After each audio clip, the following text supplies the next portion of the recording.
Hello everyone, let's start with a new topic that is National Policy on Education 1986. National education policy 1986 को new educational policy के नाम से भी जाना जाता है। आने वाले समय के लिए एक मैग्ना कार्टा है जिसे कि महाअधिकार पत्र भी कहते हैं।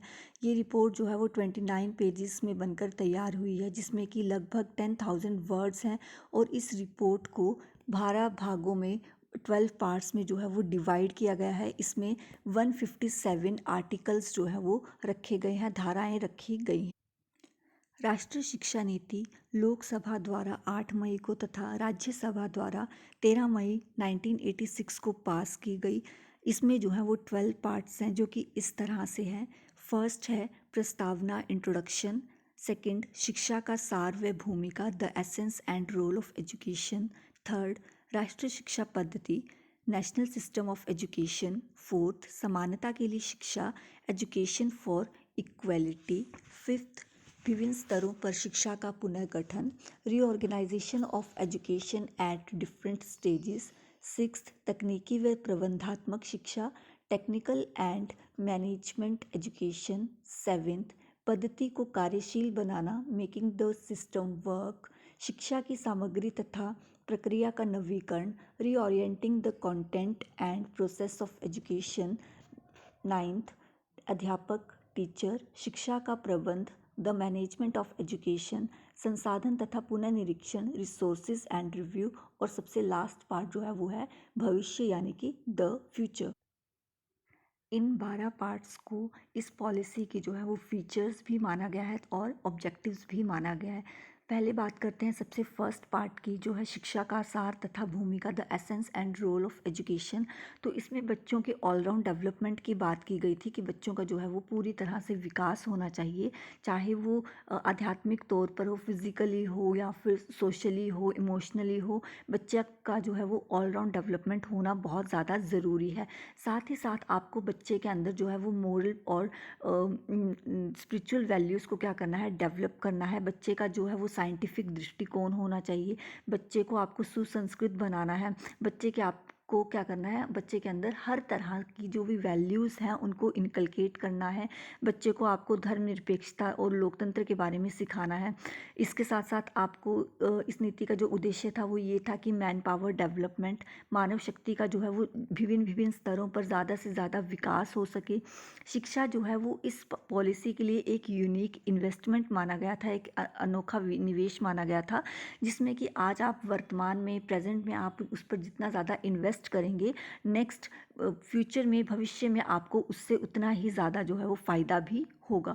उसी तरह से इसका सेकंड पार्ट जो है वो है राष्ट्रीय शिक्षा पद्धति नेशनल सिस्टम ऑफ एजुकेशन।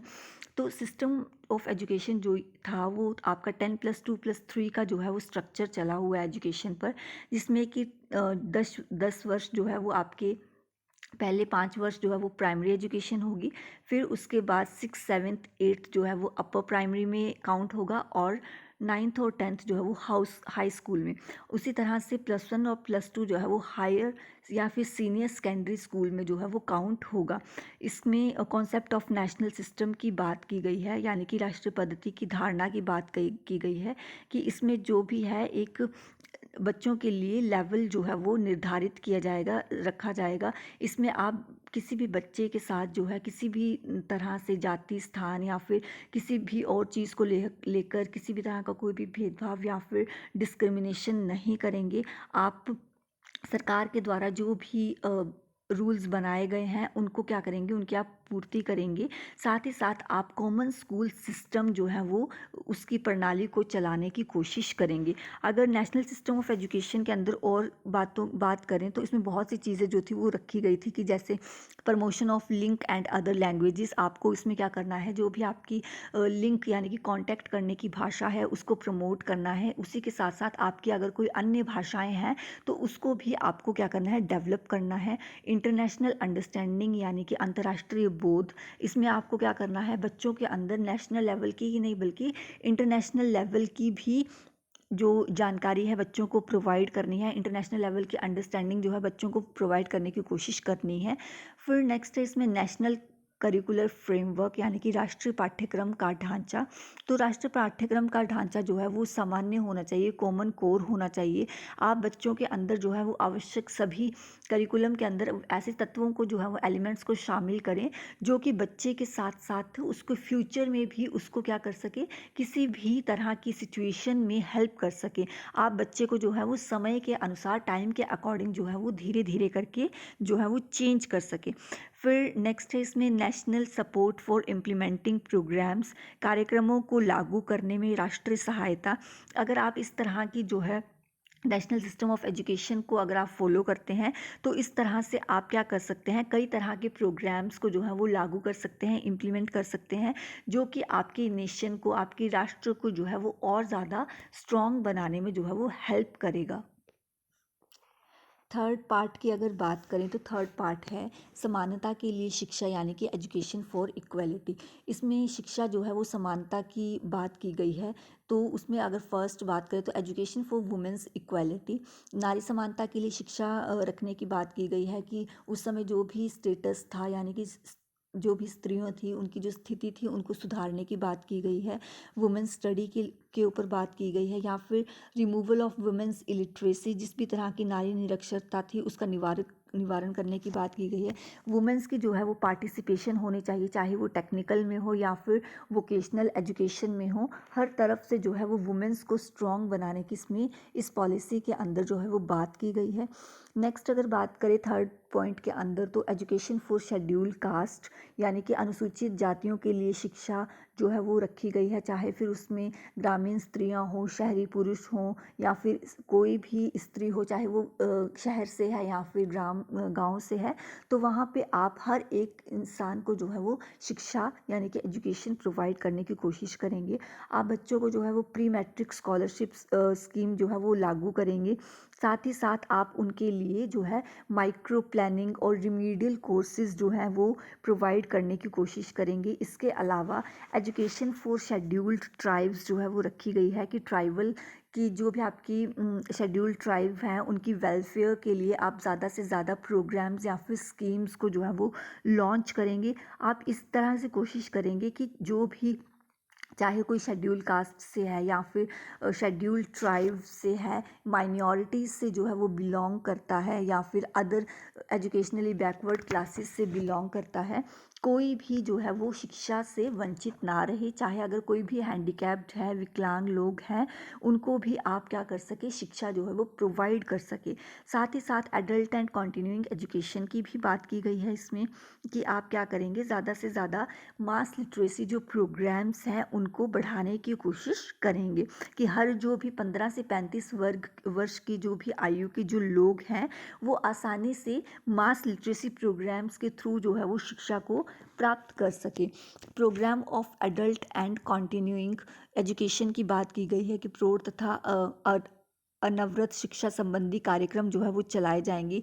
ये ग्रामीण क्षेत्रों में चलाए जाएंगे, रेडियोज़ पे, टेलीविज़न पे, फिल्म के माध्यम से आप हर तरह से जो है वो शिक्षा लोगों तक पहुंचाने की उसमें कोशिश की जाएगी। इस तरह से इसमें कुछ ऑब्जेक्टिव्स रखे गए थे एनपीई में।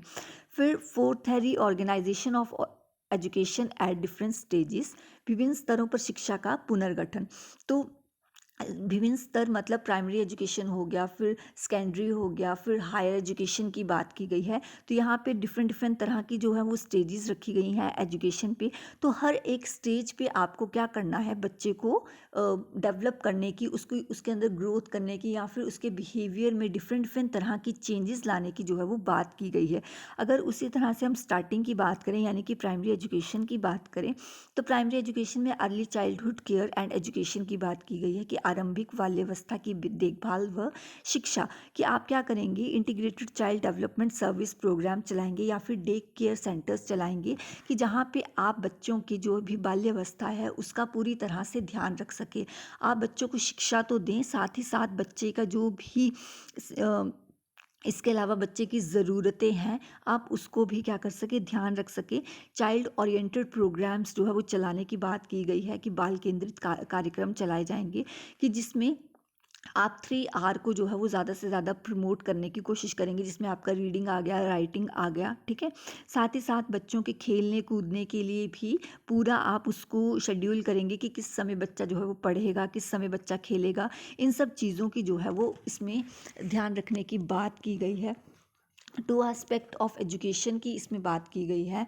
एजुकेशन के अंदर की प्राइमरी और एलिमेंट्री एजुकेशन के अंदर जो है वो 2 तरह के एस्पेक्ट यानी कि पहलुओं को रखने की बात की गई है। फर्स्ट है चाइल्ड सेंटर्ड अप्रोच यानी कि बाल केंद्रित विधि, और दूसरा है school facilities operation black board.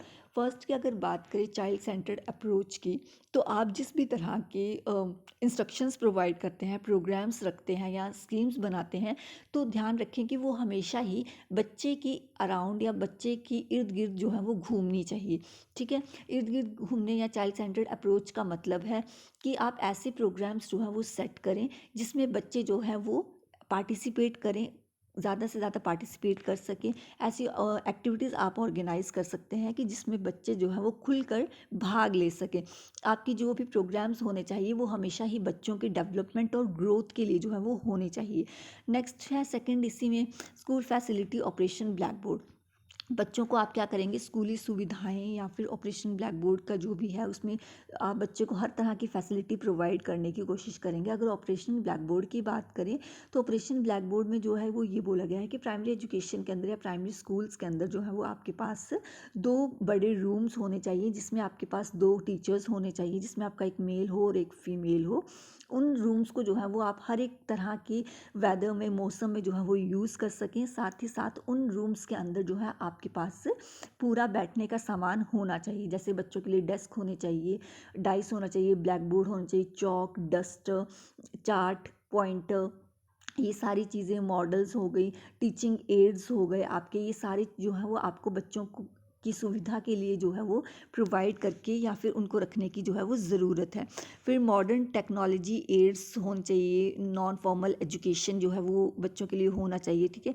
बच्चों के लिए हॉस्टल्स की फैसिलिटीज़ होनी चाहिए, जो बच्चे जो है वो डेली अप डाउन नहीं कर सकते हैं, उनके लिए हॉस्टल्स यानी कि छात्रावास होने चाहिए। मॉडर्न टेक्नोलॉजी एड्स होनी चाहिए, आपके पास आधुनिक तकनीकी साधन होने चाहिए कि जिसके माध्यम से आप बच्चों को जो है वो आसानी से पढ़ा सकें। इसके अलावा टैलेंटेड इंस्ट्रक्टर्स यानी कि प्रतिभाशाली प्रशिक्षक, आपके पास ऐसे इंस्ट्रक्टर्स होने चाहिए, टीचर्स होने चाहिए जो कि टैलेंटेड हो सके। आपको इंस्ट्रक्टर्स को जो है वो ट्रेनिंग प्रोवाइड करनी है, जो भी आपके प्रशिक्षक हैं प्रशिक्षण उनको प्रोवाइड करना है। इसी के साथ साथ आपका नीड सेंटर्ड करिकुलम होना चाहिए, यानी कि ऐसा पाठ्यक्रम होना चाहिए जो कि बच्चे की आवश्यकताओं के अनुरूप हो, या फिर बच्चे की आवश्यकताओं को जो है वो क्या कर सके, पूरा कर सके। लर्निंग मटेरियल ऑफ क्वालिटी, जो भी आपके पास लर्निंग मटेरियल होगा, शिक्षा प्राप्ति की जो सामग्री होगी वो क्या कैसी होनी चाहिए, उसमें गुणवत्ता होनी चाहिए, यानी कि वो क्वालिटेटिव होना चाहिए। आपको डिफरेंट डिफरेंट तरह के प्रोग्राम्स जो हैं वो रखने की इसमें ज़रूरत है प्राइमरी एजुकेशन के अंदर। अगर इसी के अंदर हम सेकंड स्टेज की बात करें जो कि सेकेंडरी एजुकेशन है, माध्यमिक शिक्षा है, तो माध्यमिक शिक्षा के अंदर आपके पास डिफरेंट तरह के सब्जेक्ट्स जो है वो होने चाहिए, जैसे कि सामाजिक विज्ञान यानी कि सोशल साइंस होगी, साहित्य लिटरेचर, मैथ्स हो गया, ठीक है, हिस्ट्री हो गई, ये सारी चीज़ें जो है वो आपको, संस्कृत हो गया, ये सारे सब्जेक्ट्स जो है वो आपको क्या करने हैं, अपने करिकुलम के अंदर हर तरह के सब्जेक्ट को जो है वो करिकुलम के अंदर डालने की ज़रूरत है। सेकेंडरी एजुकेशन की बात करें तो यहाँ पे नवोदय स्कूल्स की भी बात की गई है कि बच्चों के लिए जो है वो नवोदय स्कूल्स होने चाहिए, ठीक है। उनके अंदर आपके पास हॉस्टल वगैरह की जो है वो पूरी फैसिलिटी यानी कि सुविधा जो है वो होनी चाहिए। नेक्स्ट है वोकेशनलाइजेशन ऑफ एजुकेशन यानी कि शिक्षा का व्यवसायीकरण। आपको बच्चों को जो है वो वोकेशनल एजुकेशन भी प्रोवाइड करनी है। आपके वोकेशनल एजुकेशन में जो है वो फ्लेक्सिबिलिटी होनी चाहिए, हेल्थ रिलेटेड आपकी वोकेशनल कोर्सेज होने चाहिए। इसके अलावा बच्चों के जिस भी कोर्स में जो है वो इंटरेस्ट है, वो सारे कोर्सेज जो है वो आपके पास अवेलेबल स्कूल में होने चाहिए। एम्फेसिस ऑन सेल्फ एम्प्लॉयमेंट की बात की गई है, तो यहाँ पे क्या है, जो स्वरोज़गार पर बल देने की बात की गई है। आपको जो है वो डिफरेंट डिफरेंट तरह की वोकेशनल इंस्टीट्यूशंस हैं, उनको इस्टेब्लिश यानी कि उनकी स्थापना करने की बात की गई है। आपको बच्चों को जो है प्रोफेशनल कोर्सेज जो है वो प्रोवाइड करने हैं, ताकि बच्चे क्या कर सके, उन कोर्सेज की हेल्प से ग्रोथ कर सके, डेवलपमेंट जो है वो इजीली कर सके। तो ये सारी चीज़ें जो है वो वोकेशनल कोर्सेज़ के अंदर रखी गई हैं कि आप वोकेशनल कोर्सेज़ के माध्यम से क्या कर सके, बच्चों को वोकेशनल एजुकेशन प्रोवाइड कर सके, ताकि फ्यूचर में बच्चे जो हैं उन वोकेशनल कोर्सेज़ की हेल्प से क्या कर सके, जॉब्स जो है, एम्प्लॉयमेंट जो है वो आसानी से पा सकें। नेक्स्ट अगर टेक्निकल एंड मैनेजमेंट एजुकेशन की बात करें तो technical man power information system को लेकर जो है वो इसमें बोला गया था कि आपको क्या करना है, कंप्यूटर लिटरेसी यानी कि कंप्यूटर साक्षरता का होना बहुत ज़्यादा ज़रूरी है। बच्चों को जो है वो कंप्यूटर की नॉलेज होना बहुत ज़्यादा ज़रूरी है। इसी के साथ साथ जो है वो मास मीडिया का नॉलेज होना जो है वो बहुत ज़्यादा ज़रूरी है, ताकि बच्चे क्या कर सके, डिफरेंट तरह से हर तरह की स्किल को, कौशल को जो है वो बच्चे सीख सकें। इसी के साथ साथ आपको बच्चे को हर एक टेक्नोलॉजी के थ्रू जो है वो पढ़ाने की ज़रूरत है, चाहे वो उसमें पीपीटीज़ आ गई या फिर कंप्यूटर्स आ गए, टेली कॉन्फ्रेंसिंग होगी, वीडियो कॉन्फ्रेंसिंग हो गई। आपको बच्चे को हर एक मॉडर्न जो भी टेक्नोलॉजी है या फिर मैनेजमेंट एजुकेशन जो है वो बच्चे को इसमें प्रोवाइड करने की ज़रूरत है। नेक्स्ट है मेकिंग द सिस्टम वर्क। अगर आपको जो है शिक्षा की जो भी प्रणाली है उसको कार्यशील बनाना है तो उसमें आपको क्या है, सबसे ज़्यादा पहले जो है वो ज़रूरत पड़ती है टीचर्स की, ठीक है। तो उसमें टीचर्स की कुछ रिस्पॉन्सिबिलिटीज़ होनी चाहिए, ठीक है। आपको अपने संस्थानों यानी कि इंस्टीट्यूशंस को और ज़्यादा बेहतर बनाने के लिए जो भी फैसिलिटीज़ हैं उनको प्रोवाइड करना है। आपको टीचर्स जो है वो ऐसे रखने चाहिए जो कि एफिशिएंट हैं, जो कि एलिजिबल हैं पढ़ाने के लिए, और साथ ही साथ टीचर्स की जो सैलरी है उसका भी ध्यान रखना है। नेक्स्ट है reorienting the content and process of education, यानी कि शिक्षा की सामग्री तथा प्रक्रिया का नवीकरण। तो इसमें कल्चरल कंटेंट को ऐड करने की बात की गई है, वैल्यू एजुकेशन को रखने की बात की गई है, डेवलपमेंट ऑफ लैंग्वेजेस की बात की है, साथ ही साथ क्वालिटेटिव बुक्स का होना बहुत ज़्यादा ज़रूरी है। बच्चे के अंदर जो है रीडिंग हैबिट्स को लेकर आना या फिर रीडिंग हैबिट्स जो है बच्चे के अंदर इनकलकेट करना बहुत ज़्यादा ज़रूरी था। इम्प्रूवमेंट ऑफ लाइब्रेरीज़ की बात की गई है, एजुकेशनल टेक्नोलॉजी, वर्क एक्सपीरियंस, शिक्षा और वातावरण यानी कि एजुकेशन एंड एनवायरनमेंट, मैथमेटिक्स का होना, साइंस एजुकेशन, स्पोर्ट्स और फिज़िकल एजुकेशन का, इन सब में जो है वो रखा गया है कि आपकी जो भी प्रोसेस ऑफ या फिर कंटेंट ऑफ एजुकेशन रहेगा उसमें ये सारी चीज़ें जो है वो ऐड की जाएंगी। नेक्स्ट है the teacher and teacher education. तो टीचर और टीचर एजुकेशन के लिए जो है वो बोला गया है इसमें कि रिक्रूटमेंट ऑफ टीचर्स जो है वो बहुत ज़्यादा ज़रूरी है, यानी कि अध्यापकों की भर्ती करना, रिक्रूट करना उनको बहुत ज़्यादा ज़रूरी है। उसके लिए टीचर्स की इन सर्विस ट्रेनिंग होनी चाहिए, और या फिर प्री सर्विस ट्रेनिंग जो है वो होनी चाहिए, ताकि आप टीचर्स को जो है वो टाइम टू टाइम नई नई चीज़ों के साथ जो है वो अपडेट करते रहें, उनकी लर्निंग को जो है वो और ज़्यादा इम्प्रूव करते रहें। टीचर्स के अंदर जो है वो प्रोफेशनल एथिक्स होना ज़्यादा ज़रूरी है। टीचर सिर्फ टीचिंग को एक व्यवसाय ही ना समझे, ठीक है। तो बच्चों की तरफ उनकी कुछ रिस्पॉन्सिबिलिटीज़ का होना ज़रूरी है। उसी तरह से टीचर एजुकेशन की अगर बात करें तो वहाँ पे कंटिन्यूइंग एजुकेशन का होना ज़रूरी है। डिस्ट्रिक्ट लेवल पर एजुकेशन और ट्रेनिंग टीचर्स को प्रोवाइड करना ज़रूरी है। Upgrading selected teacher training colleges, यानी कि जो भी टीचर ट्रेनिंग के लिए जो भी कॉलेजेस हैं उनको और ज़्यादा उन्नत करने की कोशिश की बात की गई है। एनसीटीई के द्वारा national council of teacher education को यहाँ पे न्यू अरेंजमेंट्स करने की ज़रूरत थी, ताकि जो भी टीचर है या फिर टीचर एजुकेशन है उसको आप और ज़्यादा क्या कर सके, सशक्त बना सके। नेक्स्ट है द मैनेजमेंट ऑफ एजुकेशन। तो द मैनेजमेंट ऑफ एजुकेशन में जो है वो किस तरह से आप एजुकेशन को मैनेज कर सकते हैं इसकी बात की गई है। तो ये मैनेजमेंट जो है वो डिफरेंट लेवल्स के ऊपर है, जैसे कि नेशनल लेवल हो गया, स्टेट लेवल हो गया, डिस्ट्रिक्ट लेवल हो गया, लोकल जो लेवल है, उन चीज़ों पर आप, उन लेवल्स के ऊपर, उन स्तरों के ऊपर आप किस तरह से एजुकेशन को मैनेज करके रख सकते हैं, ये सारी इसमें पॉलिसी के अंदर एक फीचर्स जो थी, या इसमें भी एक भाग जो है इसको डिवाइड किया गया है। नेक्स्ट है resources and reviews. Resources and reviews में क्या है, संसाधन व पुनर्निरीक्षण। तो इसमें पुनर्निरीक्षण, और इसमें क्या है कि टाइम टू टाइम जो भी आप क्या करते हैं, पॉलिसी को बना रहे हैं, उसमें सुपरविज़न और इंस्पेक्शन की भी ज़्यादा ज़रूरत है, उसको रिव्यू करने की भी ज़रूरत है कि जिस भी तरह के आपने पैरामीटर्स जो हैं वो सेट किए हैं, क्या वो ढंग से इम्प्लीमेंट हुए हैं, कितना उसमें प्रोग्रेस हो रही है एजुकेशन को लेकर, ठीक है। इसके अलावा टाइम टू टाइम जो है वो लोगों के एजम्पशंस जो है वो एजुकेशन को लेकर चेंज होती रहती हैं, तो उनके साथ साथ जो है आपको खुद को भी चेंज करने की और नेशनल जो भी पॉलिसीज़ हैं एजुकेशन को लेकर उनको भी चेंज करने की ज़रूरत है। और लास्ट इसमें जो पार्ट है वो है द फ्यूचर। फ्यूचर यानी कि इस बात पर विचार इसमें विचार किया गया था कि जो भी शिक्षा है या फिर उसके स्वरूप में जिस तरह से जटिलता है या बौद्धिक और आध्यात्मिक प्राप्ति की अगर हम बात करें, तो जो भी मान्यताएं हैं उसमें एक तरह से जो भी उद्देश्य रखे गए हैं या जो भी उद्देश्यों की प्राप्ति है उसमें क्या हो सकेगा, सफलता मिल सकेगी। और लास्ट में इसके कुछ फीचर्स दिए गए हैं या फिर समरी में कुछ साइलेंट फीचर्स रखे गए हैं, जो जैसे कि the essence and role of education, national system of education, फिर एजुकेशन ऑफ इक्वालिटी जो कि पीछे पढ़ा, सेम वही चीज़ें हैं इसमें भी, फीचर्स में भी सेम वही चीज़ें आती हैं जो कि 12 पार्ट्स जो है उसमें डिवाइड किए हुए हैं।